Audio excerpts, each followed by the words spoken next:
इस वक्त हम रिवर झेलम में राफ्टिंग कर रहे हैं। हमें तकरीबन कोई 5 किलोमीटर राफ्ट करते हुए हो गए हैं और हमारे साथ अभी हमारे कैप्टन जो हैं, जो इस कंपनी के हेड भी हैं। सर अपना नाम बताएं पूरा। उमर खान भाई जो है ना, इन्होंने हमें ये पूरा बहुत हाई एक्सपीरियंस कराया है।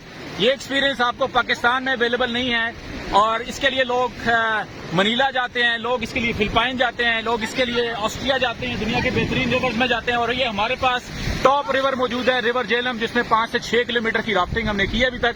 और बच्चों आप बताओ कैसा रहा एक्सपीरियंस आपका? बहुत अच्छा। अभी तक खत्म नहीं हुआ, लेकिन वहाँ ऐसा बताएं, आपने पहले भी राफ्टिंग की है, ये कैसा था?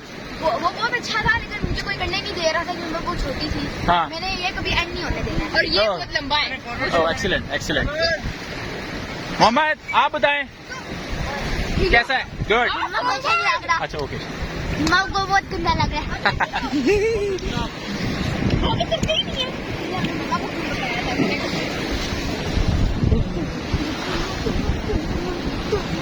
एक मुझे सेल्फी लेना।